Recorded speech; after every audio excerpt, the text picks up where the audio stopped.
population de Parakou, bien-aimés congénères de la cité des Kobourou, depuis quelques jours, notre commune est secouée par des déclarations et des contre-déclarations de nos aînés et pères, les unes plus enflammées que les autres, le tout sous fond d'intérêts égoïstes et subjectifs pour les uns et d'intérêts généraux et objectifs pour les autres. Au regard des propos tenus par notre cher papa Ousmane Batoko, nous, jeunes du mouvement engagé pour les intérêts de la ville de Parakou, épris de développement et de paix sociale, saluons sans embâche la promptitude et la prompte réaction de l'honorable Rachidi Gbadamassi. En effet, sur le plan générationnel, M. Ousmane Batoko est incontestablement et de loin un aîné de Rachidi Gbadamassi, mais sur le terrain politique, ils sont parallèlement opposés. Car le premier a tout le temps profité de la ville, pendant que le second, c'est la ville qui a le plus tiré profit de lui. Dans leurs propos de l'après-midi de ce dimanche 27 octobre 2024, ils n'ont nulle part condamné la tentative de coup d'État, mais ont préféré soutenir Ousmane Batoko contre le développement de Parakou.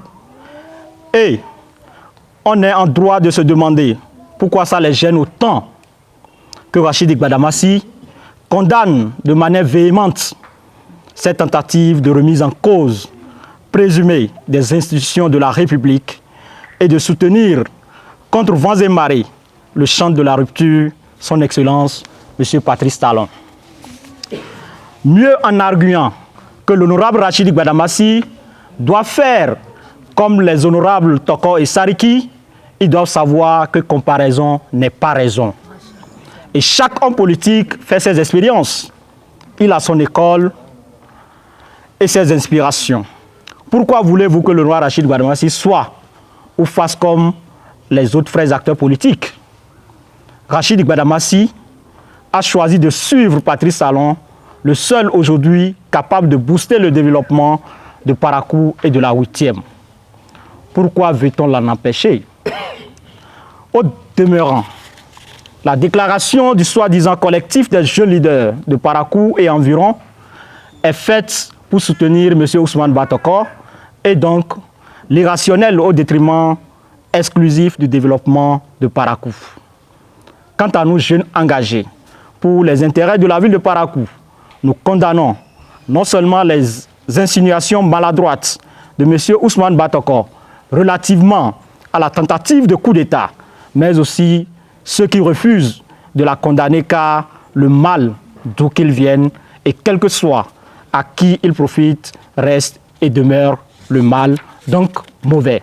Les propos de M. Ousmane Batoko n'engagent donc que lui et lui seul, et nous nous engageons à répondre dorénavant aux attaques ciblées contre la démocratie et le développement.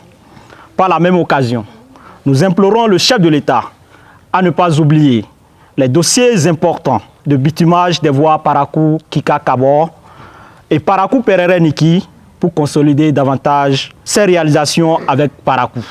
De même, Rachidi Gbadamassi doit solidement garder la main de son mentor politique, M. Patrice Talon, afin que le chômage endémique des jeunes Parakouas soit freiné par l'ouverture prochaine et très attendue du port sec de Parakou.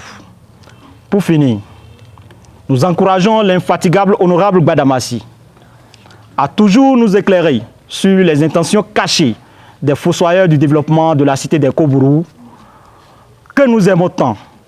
Nous promettons de rester fidèles à cette ville, à l'épanouissement de sa jeunesse qui en réalité n'a jamais préoccupé certains confusionnistes et opportunistes politiques d'une époque irréversiblement révolue.